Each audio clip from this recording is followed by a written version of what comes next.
سلام و به برنامه ما خوش آمدید. اخبار امروز چهارشنبه ششم ایول را از استودیوی رادیو آزادی از شهر پراگ تقدیم میکنیم. در برنامه امروز نماز عید رمضان در پایتخت تاجیکستان در شهر دوشنبه زیر چاره‌های سخت امنیتی و تحت نظارت ماموران امنیتی برگزار شد. طبیبان تاجیکستان افغان‌های زخمی شده در جنگ با گروه طالبان را معالجه می‌کنند. او زد قدر نفر کش در روز روشن پرید با طالبان پیوست، اما دولت نتانست که او را بگیرد و داد این مردم از او بستاند. رئیس جمهوری سابق لهستان خواهان پاسخ قاطع بر روسیه است. اگر من فرمانده کشتی می بودم هواپیماهای روسیه را می زدم. کشتن لازم نیست، بال هواپیماها را می زدم. تفصیل خبرها. در تاجیکستان امروز تجلیل عید رمضان با برگزاری نماز عیدانه در مسجدهای جامع کشور شروع شد. در مسجد مرکزی شهر دوشنبه ماموران امنیتی با هدف جلوگیری از هر گونه خرابکاری و تامین امنیتی نمازگزاران چاره‌های امنیتی را تقویت دادند و به نواربرداران هم اجازه ندادند وارد مسجد بشوند. در مقایسه با سالهای گذشته تعداد نمازگزاران در مسجد کمتر بود، اما کودکان از صبح بر وقت برای گرفتن هدیه‌های عیدانه به کوچه‌ها برآمده و در به در خانه‌ها می‌گشتند. درباره نماز عید در مسجد جامع دوشنبه صحبت داشتم با عبدالله اشور، همکارم که در این نماز حضور داشت.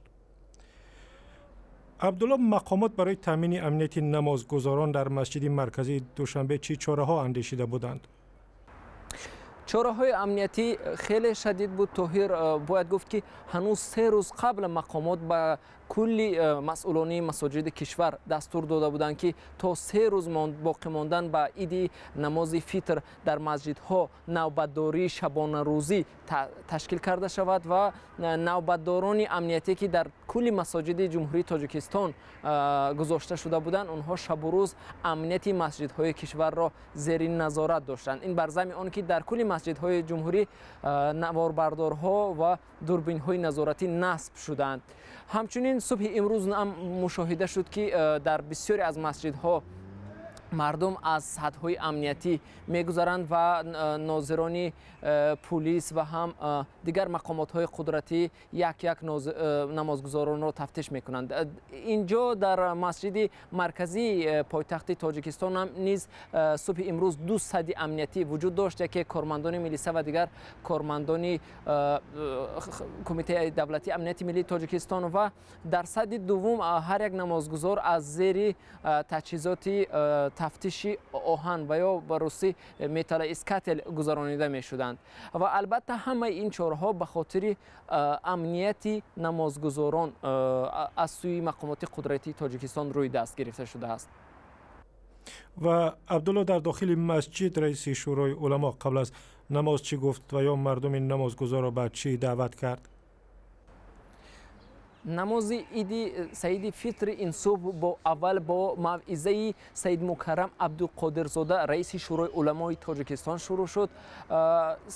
جناب عبدالقادرزاده البته در موعظه های خود ساکنان را به خیر و احسان کمک رسانیدن به محتاجان ناداران در این روز عید سید فطر دعوت کرده. همچنین گفت که از خراجات بیهوده و نالازم در این شب و روز عید خودداری ورزند. همچنین خود عبدالقادرزاده از خدمت‌های افسران کارمندان مقامات‌های قدرتی که در این شب و روز امنیت مسجدهای کشور را زیر نظر داشتند خیلی ستایش کرده، در حق آنها دعای خیر کرد. تشکر. همکارم عبدالله اشور از دوشنبه صحبت می‌کرد. یک گنرال افغان میگوید نمیگذارند تا تندروان اسلامی از افغانستان وارد خاک تاجیکستان بشوند. محمد اکرم سمه، فرمانده نیروهای امنیتی در بدخشان افغانستان، روز 5 ایول به رادیو آزادی گفت مرزبانان افغان تمام تلاش را به خرج می‌دهند تا جنگجویان از آسیای مرکزی به هدف خود یعنی ورود به قلمرو تاجیکستان نرسند. از این پیشتر سربازان افغان 2 جنگجوی تاجیک را در همین ولایت در نزدیکی مرز تاجیکستان کشتند، ولی به نظر می رسد ساکنان دهات نزدی مرزی تاجیکستان از کار نامنظم بازار مشترک در مرز تشویش دارند. خیلی ترس چی نیست یگون ضرر به ما نمیرسونه یگون چی ندارن خب نمی کمتر همی اوان بزرگ چی کردن همی کمتر چی میکشیم که خیلی ارزون تر به صابون مبون میگرفتیم چوی میگرفتیم روغن میگرفتیم ارزون تر نسبت به اینجا ارزون تر بود. این زمان بعضی از افغان‌هایی که در مناقشه زخمی میشوند برای معالجه به تاجیکستان میآیند. شهلای گلخواجه گزارش میدهد. قربان ولدی سرخ از جمله 4 شهروند افغانستان است که این شب و روز در بیمارستان اشکوشیم تبابت میگیرد. او ساکن ولسوالی اشکوشیم افغانستان است که از تیر یک همسایه خود مجروح شده است. کسی که پولدار به افغانستان افتمه قدیم میگرده کسی نمیگیرد افتمه از او را از دستش اگر شخصی هم باشد. این کسی که غریب بود مثل مواری زخم برداشته میشد و میاد در بیمارستان و دیگه این رنج میبینه و عذاب میبینه. دسترسی ساکنان روستاهای نزد مرزی افغانستان به سلاح نتیجه بی‌بندوباری‌های امنیتی و هم حضور افزاینده طالبان در منطقه است. مشتریان افغان این بیمارستان بعد جراحت‌های سنگینی مثل تیرخوری و یا از روی احتیاج اضطراری برای عملیات جراحی به اینجا آورده می‌شوند. بعد مدت 24 ساعت کمتر گذراندن مرا به طرف. شاگونبک جورابک 4 سال اخیر به حیث خادم پلیس مرز در ولسوالی سلطان اشکوشیم افغانستان ایفای وظیفه میکرد ولی در یک شب خون جنگیان مخالف دولت چشمش را از دست داده است. شاگونبک میگوید تصرف شدن راههای خوب از سوی مخالفان و سری وقت نرسیدن کمک از جانب دولت حفاظت مرز را برای مرزبانان مشکل کرده است. شمال به امروز میبینید قندوز مورا بدخشان وردوش اما رو بند شدگی به توسط طالبان. خط مرز تاجیکستان افغانستان در حدود بدخشان تا 800 کیلومتر را در بر میگیرد. این مرز تاجیکستان و افغانستان است. در پشت من از طرف چپ ناحیه اشکوشیم تاجیکستان و از طرف راست سلطان اشکوشیم افغانستان است و طالبان 40 کیلومتر دورتر از ما قرار گرفتند. به فرق از اشکوشیم افغانستان که جنگ‌های 13 ساله هزارها نفر را از عادی‌ترین شرایط زیست محروم کرده و در بنبست قرار داده است، در این طرف ساحل مردم ناحیه اشکوشیم تاجیکستان زندگی معمولی دارند. ما خودمان داریم همه چی را اهمیت داریم همه چی داریم محافظان سرحد خودمان داریم برای همین ما با اونا یگان کفالت تهدید به ما نیست ما با اونا یگان کار ترتیب نداریم ما با قواهای سرحدی همکاریم هم نشینیم هم فکریم اگر شد یگان واقعی مودش روی بده تیز آگاه میکنیم خبر میسازیم. وضع در شمال افغانستان پیوسته تغییر می‌یابد و چند بار منطقه‌های نزدیک به مرز به دست طالبان گذشته است. با وجود آنکه ساکنان بدخشان به مرزبانان تاجیک اعتماد دارند، پاسبانی مرز آسانگذر همانا در اشکوشیم مشکل باقی میماند. مقامات تاجیکستان میگویند صادرات ماشین از کشور در نیم سال گذشته صدها فایز زیاد شد.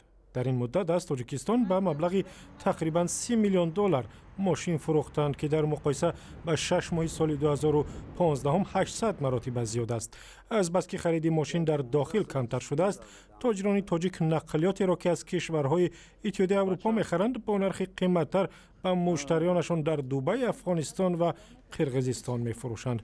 گزارش کامل در این باره در وبسایت azadi.org. در آستانه نشستی سران کشورهای عضو ناتو در ورشو و لخ ولنسا، رئیس جمهور سابق لهستان خواهان مقابله قطعی با ضد سیاست خشنی روسیه شد. این مبارز نامدار برای اصلاحات دموکراتی سازی و مخالفی کمونیسم در لهستان به رادیو آزادی گفت روسیه جسارت جنگ با کشورهای غربی را ندارد و هم درباره خروج بریتانیا از اتحادیه اروپا صحبت کرد. در کارخانه کشتی سازی در شهر گدانسک کرانهای عظیم مشغول کارند. در اینجا گهواره حرکت همبستگی جایگیر است که در سرنگون کردن کمونیسم در لهستان نقشی کلیدی داشت. قرارگاه مرکز اروپایی همبستگی آثارخانه حرکت هم اندکی دورتر از کارخانه کشتی سازی ایستاده است، ولی بنیادگذاری 72 ساله حرکت لخ ولنسا بیشتر درباره آینده فکر میکند، از جمله درباره پاسخ به سیاست‌های نظامی روسیه. ما باید نسبت این گونه رفتار قاطعانه عمل کنیم. در عکس حال آنها پیروز می شوند. با عقیده ولنسا پروازهای هواپیماهای روسیه در نزدیکی کشتی‌های ناتو باید بی‌جواب نمانند. ماه اپریل هواپیماهای جنگی روسیه حرکت‌های خطرناک در نزدیکی کشتی جنگی دونالد کوک آمریکا در قلمروهای آبی بین‌المللی در بحر بالتیک انجام دادند. اگر من فرمانده کشتی می بودم هواپیماهای روسیه را می زدم. کشتن لازم نیست. بال هواپیماها را می زدم. مگر این سبب جنگ نمی شد؟ البته نه. چگونه جنگ؟ هیچ کس جنگ نمی خواهد. روسیه هم. آنها می خواهند از راه تهدید و شانتاژ به مقصدشان برسند. روسیه نمی خواهد وارد جنگ شود چون جنگ برایش گران می افتد. لخ ولنسا می‌داند که مخالفت با روسیه چی پیامد دارد و برای مقابله با رژیم کمونیستی و مبارزه برای حقوق کارگران جایزه صلح نوبل را گرفت و سال 1990 نخستین رئیس جمهور شد که در انتخابات دموکراتی پیروز آمد. درباره خروج بریتانیا از اتحادیه اروپا گفت ضرور است که اتحادیه بر اساس اصول‌های نو بازسازی شود. آلمان و فرانسه و ایتالیا باید تصمیم بگیرند. اگر اتحادیه اروپا را پراکنده کنید 5 دقیقه بعد دیگرش ولی زیرکترش تشکیل می شود. در پس منظر بی‌سر و سامانی‌های سیاسی در لهستان و اتحادیه اروپا لخ ولنسا بازگشت به سیاست را از احتمال دور نمی‌داند ولی حالا از زندگی عادی لذت می‌برد. اگر دستگاه ریشگیری خوب باشد خود را خوشبخت می‌حسابند. برای مرد 73 ساله دیگر چی می‌ماند؟ مهمانان جوان مرکز اروپایی همبستگی تاریخ کشورشان را می‌آموزند و هم آن را که چگونه تاریخ این حرکت می‌تواند به اروپا در رفع طوفان‌های سیاسی آینده کمک کند. روز سه‌شنبه 5 ایول یک هیئت بلندپایه فیفا زیر رهبری دبیر کل سازمان فاطمه سمور به روسیه آمد و انشاءاتی را تفتیش کرد که برای میزبانی جام کنفدراسیون فوتبال در سال 2017 و جام جهانی فوتبال در سال 2018 ساخته می شوند. هیئت فدراسیون بین المللی فوتبال در این روز در یک نشست خبری در مسکو درباره قیمت بلیط ها نیز صحبت کرد که ممکن است از $1000 هم بگذرد. روز سه‌شنبه فیفا اتحاد بین المللی فوتبال اعلام کرد که برای شهروندان روسیه بلیط جام کنفدراسیون در سال 2017 و جام جهانی در سال 2018 با پایین‌ترین نرخ فروخته خواهد شد. با گفته مقامداران فیفا برای شهروندان روسیه بلیط‌های کاتگوری یا خود طبقه چهارم به مبلغ 1280 روبل و یا $20 آمریکایی فروخته می شود.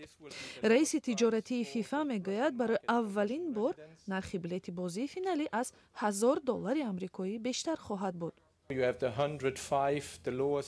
شما می‌بینید که $105 نرخ پایین‌ترین بلیط برای فروش در بازار بین المللی بوده.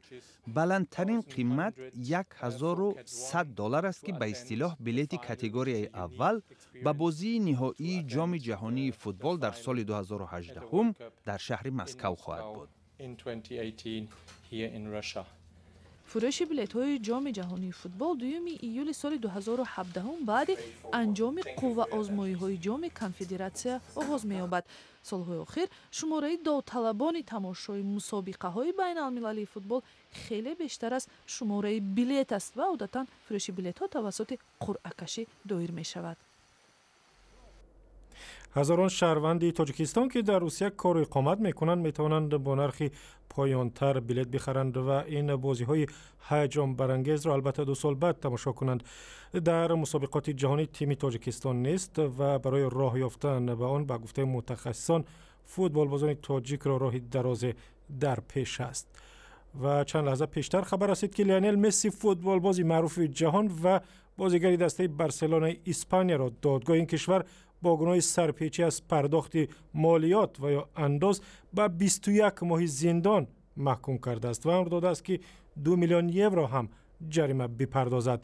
از بس که حکم زندان کمتر از 2 سال است، بر اساس قانون‌های اسپانیا ممکن است لیونل مسی در آزادی بماند و حکم زندانش شرطی باشد. عینی حکم را نسبت پدر او نیز صادر کردند که مسئول امور مالی لیونل مسی هست. و اخباری بیشتر از این در وبسایت ما، در صفحه‌های آزادی در فیسبوک، توییتر و یوتیوب و هم زمینه رادیو آزادی برای تلفن‌های همراه. شد.